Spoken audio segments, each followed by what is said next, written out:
نحمده ونصلي على رسوله الكريم اما بعد فاعوذ بالله من الشيطان الرجيم بسم الله الرحمن الرحيم رب اشرح لي صدري ويسر لي امري واحلل عقدة من لساني يفقهوا قولي. لا یعنی سے پرہیز. لا یعنی کیا مطلب ہوتا ہے؟ لا یعنی یوز لیس اور بیکار، جس سے کوئی مطلب نہ ہو. حدیث میں آیا ہے کہ پیغمبر اسلام صلی اللہ علیہ وسلم نے فرمایا کہ آدمی کے اسلام کی ایک خوبی یہ ہے کہ وہ ان کاموں کو چھوڑ دے جن میں کوئی فائدہ نہیں. من حسن اسلام المرء ترکہ ما لا یعنیہ. کتنا خوبصورت دین ہے کہ وہ کام نہ کرو جن کا کچھ آؤٹ کم نہیں، جن کا کچھ فائدہ نہیں. ایسا ہی ہے انسان ہر معاملے میں کس قدر محتاط ہوتا ہے، کس قدر فکر مند ہوتا ہے کہ وہ اپنا مال ضائع نہ کرے. مثلا آپ کہاں کہاں فکر کرتے ہیں کہ آپ اپنے آپ کو ٹھیک رکھیں تاکہ آپ کو مال ضائع نہ ہو. کیا نہیں کرتے مال بچانے کے لیے. چلیے جب آپ کو یہ پتا چلتا ہے کہ پیٹرول مہنگا ہو گیا ہے تو آپ کیا کرتے ہیں؟ فوراً سوچنے لگتے ہیں، کیا پلان کر لیتے ہیں کہ اچھا اب تنخواہ تو اتنی ہی ہے لیکن پیٹرول مہنگا ہو گیا تو اپنے بجٹ کو ڈسٹرب نہیں کرنا. فوراً سوچتے ہیں کہاں سے کٹ ڈاؤن کرنا ہے، کون سی ایکٹیویٹی کو چھوڑنا ہے تاکہ زندگی کی گاڑی چلتی رہے. اور کوئی مثال دیجیے. فون کال جب اس کے چارجز زیادہ ہوں تو اس وقت نہیں کرتے، اور جب وہ فری ہوتی ہے تو پھر فالتو باتیں کرتے ہیں. اور کیا کرتے ہیں؟ سوچئے نا، روزمرہ زندگی سے ریلیٹ کیجیے. نوشین، جب بجلی کا بل زیادہ آتا ہے تو پھر کیا سوچتے ہیں کہ زیادہ لائٹس نہیں جلانی، ابھی اے سی نہیں چلانا، ابھی تو مئی ہے. سبزی فروٹ لینا ہو تو کہتے ہیں مین مارکیٹ کی بجائے اتوار بازار چلے جاؤ تاکہ کیا نہ ہو، سستا مل جائے اور پیسے بچ جائے. سیل میں سے چیزیں لیتے ہیں. صحت کا خیال رکھتے ہیں تاکہ دوائیوں پہ پیسے نہ جائیں. اوکے، لیوش لائف سٹائل کو ترک کر کے سروائیول والے کام کرتے ہیں کہ کام چلاتے رہیں. پانی کم ہو تو پانی احتیاط سے استعمال کرتے ہیں. تو گویا ہم جہاں پر بھی ہم کو یہ خیال آتا ہے کہ ہمارا مال ضائع ہوگا یا ہماری کوئی پسندیدہ چیز کا نقصان ہوگا تو ہم فوراً بچت کی سوچتے ہیں. لیکن ہم نے اپنی زندگی کو ان سب کاموں سے زیادہ سستا کر رکھا ہے. پانی کم ہے تو پانی تھوڑا استعمال کر رہے ہیں، لیکن زندگی کو ہم نے کیا سمجھ رکھا ہے کہ بہت زیادہ ہے، اس لیے اس کو ضائع کرتے ہوئے ہمیں کچھ فکر نہیں ہوتی، اور اس میں فائدہ مند بے فائدہ بیکار بہت سے اوقات ایسے ہی گنوا ڈالتے ہیں غیر ضروری کام کر کے، یا کوئی کام نہ کر کے، یا فالتو باتیں کر کے، یا صرف وہ کام کر کے جس سے ہمارا دل جو ہے وہ بس خوش ہوتا رہے. سچا انسان ایک بامقصد انسان ہوتا ہے. اس کی ساری توجہ ایک متعین مقصد کی طرف لگی ہوتی ہے. یعنی اس کے مائنڈ میں کیا ہوتا ہے؟ اس کا گول جس کو اس نے اچیو کرنا ہوتا ہے. یہ مقصدیت اس کے اندر، یعنی انسان کے اندر یکسوئی پیدا کر دیتی ہے، اس کو فوکس بنا دیتی. گول اورینٹڈ لوگ جو ہوتے ہیں وہ بہت فوکسڈ ہوتے ہیں. وہ چل رہے ہوں، پھر رہے ہوں. مثلا آج کل آپ دیکھیں کہ جو لوگ اپنے مختلف طرح کے بزنس کرتے ہیں، وہ پہلے تو یہ ہوتا تھا کہ کمپیوٹر گھر میں ہے یا صرف مخصوص اوقات ہوتے تھے کام کرنے کا. ابھی کہ بلیک بیری میں ہر جگہ دفتر ساتھ ہے، کہیں بیٹھتے ہیں، کہیں سفر کرتے ہیں، کچھ کرتے ہیں، اپنے کام ساتھ ساتھ کیے چلے جاتے ہیں، کہیں بھی نہیں رکتے، لگے رہتے ہیں، دھن میں ہے اپنے، کیونکہ وہ اپنے کام کے ساتھ یکسو ہے. وہ اس کام میں مشغول ہوتا ہے جس کا اس کے مقصد سے واضح تعلق ہو، اور جو چیز اس کے مقصد کے اعتبار سے غیر متعلق ہو اس سے وہ اپنے آپ کو دور کر لیتا ہے. آپ کی زندگی کا کوئی مقصد ہے؟ کوئی بتائے گا، شیئر کرے گا؟ کیا؟ ٹیسٹ کی تیاری. چلیے ٹھیک ہے، مان لیا ٹیسٹ کی تیاری. تو جب ٹیسٹ کی تیاری ہوتی ہے تو پھر آپ لوگ کیا کرتے ہیں اس دن؟ کسی سے ملنے چلے جاتے ہیں، کوئی لنچ ڈنر، پھر کسی کو بلا لیتے ہیں گھر، اور کیا کرتے ہیں؟ شاپنگ نکل جاتے ہیں، لمبے لمبے فون کرتے ہیں، کیا کرتے ہیں پھر؟ کیونکہ آپ کا مقصد ہے کہ اس ٹیسٹ کو پاس کرنا ہے، لہٰذا ہر غیر ضروری چیز جو ہے یا کم ضروری بھی، اس کو بھی کیا کرتے ہیں؟ کٹ ڈاؤن کر دیتے ہیں. ایسا آدمی ضروری اور غیر ضروری میں فرق کرتا ہے. بامقصد انسان ضروری اور غیر ضروری میں فرق کرتا ہے، پرائرٹائزیشن، پرائرٹائز کرتا ہے. دیکھیے ہمیں ہر نماز جو ہے نا وہ پرائرٹائز کرنا سکھاتی. کیسے؟ فرض، سنت، نفل. ہر چیز میں فرض، سنت، نفل ہوتے ہیں. فرض پڑھنے کا بھی ثواب ہے، سنت کا بھی ثواب ہے، نفل کا بھی ہے. لیکن ہم اگر کسی وقت جلدی میں ہوں تو فرض تھوڑی چھوڑتے ہیں. کیا چھوڑتے ہیں؟ نفل چھوڑ دیتے ہیں. یا اگر کوئی بہت ہی مجبوری ہو تو پھر سنت چھوڑ دیتے ہیں. لیکن فرض کسی قیمت پر نہیں چھوڑتے. اسی طرح کچھ کام زندگی میں ایسے ہوتے ہیں جو کسی قیمت پر نہیں چھوڑے جا سکتے. ان کی آپ لسٹ بنائیے کہ آپ کی زندگی میں وہ کون سے کام ہیں جن کو آپ کسی قیمت پہ نہیں چھوڑ سکتے، وہ بتائیے، وہ سوچئے. بچوں کا ہوم ورک کرانا کسی قیمت پہ نہیں چھوڑ سکتے. خود علم حاصل کرنا ہے واقعی کسی قیمت پہ چھٹی نہیں کر سکتے. ایک طرف ہم کہتے ہیں علم حاصل کرنا فرض ہے، کہتے ہیں نا، اور پھر چھوڑ بھی دیتے ہیں، چھٹی کر لیتے ہیں. یہ کس قسم کا فریضہ ہے کہ جو چوائس پہ ہے، مرضی پہ ہے، دل چاہا کر لیا، نہیں تو نہ صحیح. اور منڈے کو تو ویسے ہی سنڈے کے ساتھ چھٹی ملانی چاہیے. ایسا آدمی ضروری اور غیر ضروری میں فرق کرتا ہے. کسی کام کو کرنے سے پہلے وہ دیکھتا ہے کہ یہ کام اس کے مقصد کے اعتبار سے کس حد تک ضروری ہے. وہ جب بولتا ہے تو بولنے سے پہلے سوچتا ہے کہ اس کا بولنا کسی حقیقی ضرورت کو پورے کرنے والا ہے یا وہ ایک بے فائدہ کلام کی حیثیت رکھتا ہے. حتیٰ کہ اپنے مقصد کے بارے میں اس کی حساسیت اس کو مجبور کر دیتی ہے کہ وہ اپنی سوچ کے اوپر بھی نگران بن جائے. صرف وہ اپنی روزمرہ کی مصروفیات ہی کو نہیں دیکھتا بلکہ کیا اور دیکھتا، سوچوں کو بھی دیکھتا کہ میں کیا سوچے جا رہا ہوں. کیونکہ بعض اوقات لوگ کیا ہوتے ہیں، بس بیٹھے ہوتے ہیں، سوچوں میں پڑے رہتے ہیں. بچوں کو جب جگاتے ہیں نا تو وہ کہتے ہیں ہم اٹھ گئے ہیں. بھائی کدھر ہو؟ بستر پہ لیٹے. کیا کر رہے؟ سوچ رہے. کیا سوچ رہے ہو کہ کیا کرنا ہے؟ تو کب تک سوچو گے؟ اٹھ کے کرنا شروع کرو. تو بعض اوقات ہم بس ایسے سوچے جاتے اور اہم ترین کام جو ہے صرف سوچوں کی نظر ہو جاتا ہے. کام نہیں کرتے، پروڈکٹیو نہیں ہوتے، بس سوچ رہے ہیں. وہ اپنے دماغ کو ایسی باتیں سوچنے میں استعمال نہ کرے جن کا کوئی مثبت فائدہ اس کو یا انسانیت کو ملنے والا نہیں. کچھ لوگ دوسروں کے رویوں کے بارے میں سوچتے رہتے ہیں. اس نے میرے ساتھ آج کیا کیا، اس نے مجھے کیا بات کہہ دی، اس کا میں یوں جواب دوں گا، اس کے لیے میں اپنے آپ کو یوں تیار کروں گا. اب ان ساری باتوں کا کیا مقصد ہوتا ہے؟ اگر آپ اپنے کام میں لگ جائیں، آپ یقین کرو سب کچھ بھول جائے گا آپ کو کہ کس نے آپ کے ساتھ کیا کیا. تو ضرورت ہی نہیں. تو اپنی سوچوں پہ کیسے نگران بننا ہے کہ مجھے وہ باتیں سوچنی بھی نہیں جن کا مجھے یا انسانیت کو کوئی فائدہ نہیں. سوچنا بھی ہے تو بامقصد، یوزفل، جس سے میں دوسروں کو فائدہ پہنچا سکوں. بے مقصد انسان اور بامقصد انسان کا فرق یہ ہے کہ بامقصد انسان سوچی سمجھی زندگی گزارتا ہے اور بے مقصد انسان کا حال یہ ہوتا ہے کہ اس کے سامنے کوئی واضح نشانہ نہیں ہوتا. وہ کسی منزل کے بغیر اپنی زندگی کے دن گزارتا رہتا ہے یہاں تک کہ اسی حال میں مر جاتا ہے.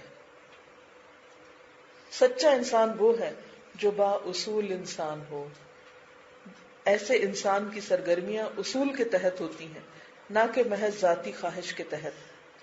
ایسا انسان اپنی ذاتی خواہش کو الگ رکھ کر چیزوں کو ان کی اصل حقیقت کے اعتبار سے دیکھتا ہے. ایسے انسان کا حال فطری طور پر یہ ہوتا ہے کہ وہ صرف انہی چیزوں کو لیتا ہے جن کی کوئی اصولی اہمیت ہو، اور جو چیزیں اصول کے اعتبار سے غیر اہم ہو وہ ان کو چھوڑ دیتا ہے، خواہ بظاہر وہ کتنی بارونق دکھائی دیتی ہوں، اس کو ان میں انٹرسٹ نہیں ہوتا۔ ویسے مجھے بڑی حیرت ہو رہی ہے کہ جب میں نے آپ سے پوچھا کہ آپ کی زندگی کا مقصد کیا ہے، تو ایک تو یہ کہ بہت تھوڑے لوگوں نے بتایا، دوسرا یہ کہ وہ بھی ذرا سوچ سوچ کے ہی بتا رہے تھے کچھ کہ، اور کچھ نے تو شاید ابھی تک سوچا ہی نہیں ہے۔ اور پھر یہ ہے کہ پوری زندگی تو کیا، ایک دن کا بھی اگر کوئی ٹارگٹ پوچھا جائے تو وہ بھی کوئی نہیں سامنے۔ تو جس کو اپنا مقصد پتہ ہی نہیں ہے، جو اس کو ویبلائز نہیں کر سکتا، اس کو بول کے بتا ہی نہیں سکتا کہ تو وہ مقصد ہو بھی کیسے سکتا ہے، اس کے لیے پھر آپ سوچیں گے کیا، اور اس کی خاطر جیے مریں گے کیا؟ پھر سوچنے کی بات ہے نا۔ ایک لائن میں اپنی کاپی پر لکھیں کہ میری زندگی کا مقصد کیا، اور واقعی وہ ہو سچا، جھوٹ نہیں لکھنا، اور اگر کوئی ہے ہی نہیں تو بنائیں پھر، کیونکہ جب تک مقصد ہوگا نہیں نا، اس وقت تک آپ کی زندگی مفید اور کارآمد ہو نہیں سکتی۔ اس پر میں نے کینیڈا میں روح البیان کورس میں اپنے اسٹوڈنٹس کو کچھ لیکچرز دیے تھے گولز کے بارے میں، مقصد کے بارے میں۔ مثلا اگر میری زندگی کا مقصد انسانیت کی خدمت ہے تو اس کو اس چیپٹر میں سامنے رکھ کے دیکھیے کہ پھر آپ کیا نہیں کریں گے۔ اگر ہم یہ لکھ لیتے ہیں نا کہ میری زندگی کا مقصد انسانیت کی خدمت ہے، تو کیسے کریں گے وہ؟ اس کے لیے پھر آپ یہ سوچیں کہ کس طریقے سے مجھے خدمت کرنی ہے، کون سا ہنر میں نے سیکھنا ہے۔ مثلا ڈاکٹر بن کے کرنی ہے، ٹیچر بن کے کرنی ہے، نرس بن کے کرنی ہے، کیا بن کے کرنی؟ کیونکہ جب تک آپ کچھ بنیں گے نہیں، آپ خدمت کہاں سے کر سکتے ہیں؟ کھانا آپ کو نہ پکانا آتا ہو، جھاڑو آپ کو نہ لگانا آتا ہو، کپڑے آپ کو نہ دھونے آتے ہو، آپ کون سی انسانیت کی خدمت کریں گے؟ آج کی لڑکیاں نہ شوہر کا خیال رکھ سکتی ہیں، نہ اپنا خیال رکھ سکتی ہیں، نہ بچے پالنے آتے ہیں۔ میں نہیں کہتی کہ آپ کا گول غلط ہے، لیکن میں صرف اس کی پریکٹیکلٹی کو دیکھ رہی ہوں کہ اس کو اچیو کیسے کرنا ہے۔ مثلا اگر آپ انسانیت کی خدمت کرنا چاہتی ہیں تو ساری انسانیت سے پہلے اسلام کیا سکھاتا ہے کہ سب سے پہلا حق آپ پر کس کا ہے؟ گھر کا، اپنے ذات کا بھی حق ہے، گھر والوں کا بھی حق ہے، بچوں کا بھی حق ہے، شوہر کا بھی حق ہے، ہمسایوں کا حق ہے، پھر آگے دائرہ پھیلتا جاتا ہے۔ ٹھیک ہے؟ اب اگر آپ نے شوہر کا حق نہیں دیا نا، سوال پیدا نہیں ہو سکتا کہ آپ فیلڈ میں جا کے کامیاب ہو۔ ہو سکتا ہے آپ کہ میں بہت باغی ہوں اور میں سب کچھ کر لوں گی اور سب کو پیچھے دھکیل کے، تو ٹھیک ہے، دنیا میں تو دھکیل دیں گے، آخرت میں کیا بنے گا؟ یہاں تو یہ بغاوت کر لیں آپ، لیکن جانا آپ نے اللہ کے پاس ہے، وہاں کیا ہوگا؟ کیونکہ گھر سے باہر نکلنے کے لیے آپ کو سب سے پہلے کیا کرنا پڑے گا؟ جی، گھر ٹھیک کرنا پڑے گا نا۔ سب سے پہلے تو اپنی جان کا خیال کرنا پڑے گا۔ اگر آپ میں بولنے کی ہمت نہیں، کوئی کہا جھاڑو اٹھانے کی ہمت نہیں، آپ کس کی خدمت کریں گی؟ کر سکتے ہیں؟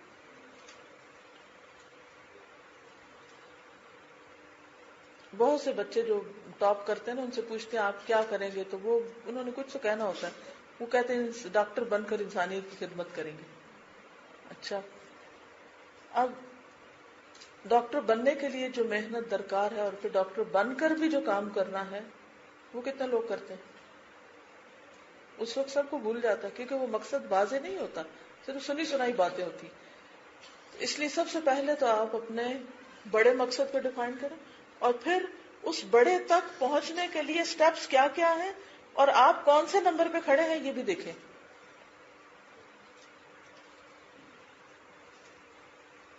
انسانیت میں کون کون شامل ہے اور کون کون اس سے نکل جاتا ہے۔ اگر گھر میں بوڑھے ماں باپ ہیں اور آپ نکل کھڑے ہیں جہاد کرنے، تو ایسے لوگوں کو نبی صلی اللہ علیہ وسلم نے کیا کہا تھا؟ جب وہ گئے تھے تو آپ نے پوچھا تھا کہ کیا تمہارے ماں باپ زندہ ہیں؟ اس نے کہا تھا ہاں۔ تو پھر آپ نے کہا جاؤ ان کی خدمت کرو، اور یہی تمہارا جہاد ہے۔ فَفِيهِمَا فَجَاهِدْ، کیونکہ اور ان کا کوئی خیال رکھنے والا تھا ہی نہیں۔ تو اگر آپ یعنی کہ کون کون سے سٹیپس ہیں جو آپ کو طے کر کے پھر آپ بڑے پیمانے پہ کام کر سکتے ہیں. یہ سوچنا بے حد ضروری. مثلاً آپ چاہتے ہیں کہ لیٹسٹ ماڈرن ٹیکنیکس کے ساتھ آپ دین کی تبلیغ کریں، پھیلائیں اس کو، اور وہ آپ کو آتی کوئی نہیں ہے، آپ نے کچھ پڑھا ہی نہیں ہے، کچھ پلان ہی نہیں کیا، اس پہ کچھ خرچ ہی نہیں کیا، کیسے کر سکتے ہیں؟ یہی تو یہ سکھا رہے ہیں. یہ جو آخری بات ہے نا، اصولی اہمیت، یہی تو ہے. ایسے انسان کا حال فطری طور پر یہ ہوتا ہے کہ وہ صرف انہی چیزوں کو لیتا ہے جن کی کوئی اصولی اہمیت ہو، یعنی جو آپ کے مقصد کو اچیو کرنے میں مددگار ہوں، اور جو چیزیں اصول کے اعتبار سے غیر اہم ہوں ان کو وہ چھوڑ دیتا ہے. یعنی کوئی ایسی چیز جو ان پرنسپل آپ کے مقصد سے ٹکراتی ہو اس کو وہ پیچھے ہٹا دیتا ہے، خواہ بظاہر وہ کتنی بارانوں کیوں نہ دکھائی دیتی ہے. چھوٹی مثال سے سمجھاتی ہوں. مکہ آپ کیوں جاتے ہیں؟ سب سے بڑی اٹریکشن کیا مکہ میں؟ یا مارکیٹس؟ اب جب آپ وہاں پہنچ گئے تو کتنا ٹائم حرم کے اندر اور کتنا باہر ہے بازار میں؟ تو اب ایک شخص اگر عبادت کے لیے گیا اور پھر وہ مارکیٹس میں رہا ہے تو کیا اس نے اپنا مقصد اچیو کر لیا؟ نہیں. اسی طرح اگر کوئی بزنس کرنے گیا اور جا کے بیٹھ جائے اندر حرم میں اعتکاف کرنے تو بزنس تو نہیں ہوگا، اس کا مقصد تو اچیو نہیں ہوگا. تو اس سے کیا پتہ چلتا ہے کیا کرنا چاہیے؟ سب سے پہلے تو یہ کہ اپنا مقصد پہلے رکھیں، بڑا مقصد، پھر اس کے ساتھ اس کو چھوٹے حصوں میں بٹ اس تک پہنچنے کے سٹیپس. مثلاً آپ نے لاہور جانا ہے، کیسے جائیں گے؟ کیا کریں گے؟ آپ کا مقصد ہے لاہور جانا، اس کے لیے آپ کو کیا کرنا ہوگا؟ پلان کرنا ہوگا کہ آپ بائی ایئر جائیں گے یا بائی روڈ جائیں گے یا پیدل جائیں گے یا موٹر سائیکل پہ جائیں گے، کس پہ جائیں گے؟ پھر اس کا بندوبست کرنا ہوگا، پھر آپ کو ٹائم طے کرنا ہوگا، پھر آپ نے جہاں جانا ان کو انفارم کرنا ہوگا. یہ ساری چیزیں آپ کو پلان کرنی ہوگی. اور اگر آپ کہیں کہ مجھے لاہور جانا ہے اور اٹھ کے یہاں سے باہر چل کے تو نکل کھڑے ہوں تو بات نہیں بنے گی. سارا کچھ پلان. تو جب آپ کو کوئی مقصد اچیو کرنا تو اس کے لیے پلاننگ بھی کرنی پڑتی ہے. لیکن خلاصہ آج کی گفتگو کا یہ ہے کہ غیر ضروری کام چھوڑ دیں. اگر آپ مثلا کسی نے کہا تھا کہ اللہ کی رضا، تو کیا چھوڑنا ہوگا اس کے لیے؟ ہر وہ کام جس سے اللہ ناراض ہو. کسی نے کہا تھا جنت کا حصول، کیا کرنا ہوگا؟ مشقتوں والے کام کرنے ہوں گے، کیونکہ جنت کا راستہ کس سے گھیر دیا گیا؟ مشقتوں سے گھیر دیا گیا. اور کیا کہا تھا کسی نے؟ تقوی کا حصول کرنا ہے، اس کے لیے کیا کرنا ہوگا؟ تقوی کس چیز سے حاصل ہوتا ہے؟ علم سے. تقوی کا مطلب ہوتا ہے نا بچنا. کن کن چیزوں سے بچنا ہے ان سب کا پتہ ہونا چاہیے. حدیث میں آتا ہے دع ما یریبک الی ما لا یریبک، ان چیزوں کو چھوڑ دو جو تمہیں شک میں ڈالتی. مشکوک چیزوں کو چھوڑنا ہوگا تقوی حاصل کرنے کے لیے. صرف حرام ہی کافی نہیں، وہ چھوٹی چھوٹی چیزوں کو بھی دیکھنا ہوگا. کیا کرنا ہے؟ I don't know. آج کے دن میں کیا کرنا ہے؟ بس جو ہوگا کر لیں گے. کوئی ٹارگٹ نہیں ہوتا نا کن چیزوں سے بچنا ہے. اگر مجھے یہ نہ پتا ہو کہ میں نے اس وقت یہ پڑھانا ہے تو کیا میں یہاں پہنچ سکتی ہوں؟ اور آپ بھی پہنچیں گے؟ کیونکہ مجھے پڑھانا ہوتا ہے تو اس لیے میں اپنی باقی ساری چیزیں اکارڈنگلی پلان کرتی ہوں کہ یہ میٹنگ اتنے بجے ختم ہو جائے، یہ اتنے بجے ہو جائے، اتنے بجے تک میں نماز پڑھ لوں تاکہ میں اتنے بجے یہاں پہنچ جاؤں. اور اگر میرے سامنے میرا یہ گول نہ ہو، جیسے کل سنڈے تھا تو مجھے پڑھانا نہیں تھا، تو کیا اس وقت میں یہی کر رہی تھی جو آج کر رہی ہوں؟ نہیں. منزل کا تعین کریں، پلاننگ کر لیں، اور پھر اس کی طرف قدم اٹھانے شروع کریں. جو راستے میں رکاوٹیں آئیں، اٹریکشنز آئیں، ان کو چھوڑ دیں تاکہ آپ منزل تک پہنچ جائیں. کیونکہ ایک بڑے گول کے لیے چھوٹے چھوٹے چھوٹے چھوٹے آپ کو ٹینجیبل اچیویبل گولز رکھنے پڑتے ہیں. اتنا فاصلہ طے کرنا پڑتا ہے. جیسے 1000 میل کا سفر بھی ایک قدم اٹھانے سے ہی شروع ہوتا ہے. تو چھوٹے بیبی سٹیپس لے کر پھر آپ آگے جا کر تیز چلیں. اصل علم وہ ہے جو آپ یہاں سے ساتھ لے جاتے ہیں. باقی تو کچھ کتاب میں لکھا رہتا ہے، کچھ وہاں ریکارڈنگ ہو جاتی ہے، لیکن اصل چیز وہ ہے جو آپ کے ساتھ ہوتا ہے، آپ کے دل میں ہوتا ہے، آپ کے خیال میں آتا ہے، اور آپ مختلف سچویشن میں اس کو اپلائی کرتے ہیں۔ وہ کیا بات تھی، کون سی چیز تھی، اس کو ذکر کیجئے۔ بولنے سے پہلے سوچنا، ٹھیک ہے، بے فائدہ سوچوں سے پرہیز کرنا ہے، اپنے کاموں کی پلاننگ کرنا تاکہ پھر پرائرٹائز کرنا۔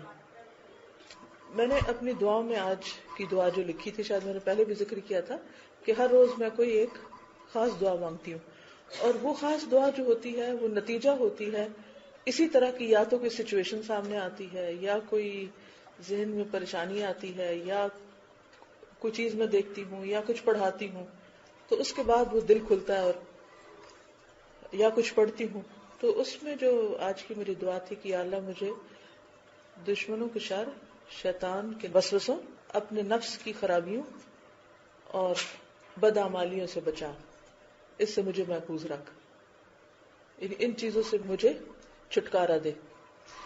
کیونکہ عام طور پر کیا ہوتا ہے کہ جو لوگ آپ سے حسد کرتے ہیں یا کسی بھی طرح وہ آپ کو کسی اچھے کام میں نہیں دیکھ سکتے، تو وہ کیا کرتے ہیں، کوئی نہ کوئی آپ کو ستانے کا طریقہ جاری رکھتے ہیں۔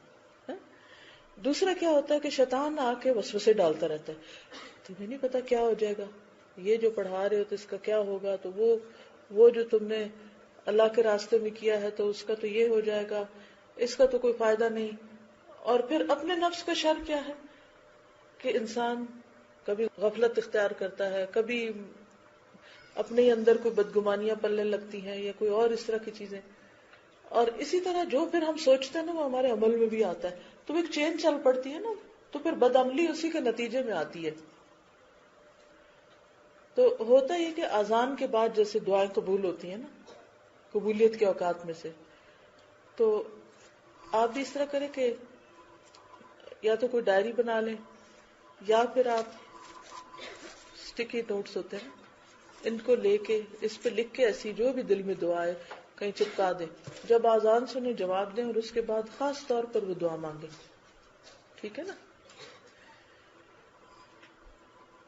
موسٹلی ہم نیگیٹو تھنکنگ کا شکار ہوتے ہیں اور بڑی جلدی ہم اس کا شکار ہو جاتے ہیں، اور اگر ہم اپنے آپ کو تھوڑا صبر نہیں کرتے نا تو ہم وہ کر بھی گزرتے ہیں جو ہم نے سوچا ہوتا ہے، اور وہ الٹا پڑتا ہے پھر ہمارے خلاف بعض اوقات۔ تو سمجھ آ گئی کیا؟ ہمارے دل میں پریشانی آتی، فلاں میرے خلاف ہے، وہ فلاں میرا اچھا نہیں چاہتا، اچھا اس کا بھی لکھ لیا، یا اللہ مجھے دشمنوں کے شر سے بچا، اچھا، اور اپنے اندر شیطان وسوسے ڈالتا ہے پھر آ کے، چلو اس کا بھی بندوبست ہو گیا۔ پھر کبھی یہ کنفیوژن ہوتی ہے کہ شیطان وسوسہ ڈال رہا ہے یہ میرے اپنے دماغ کی اختراع ہے، اس کا بھی ذکر کر لیا۔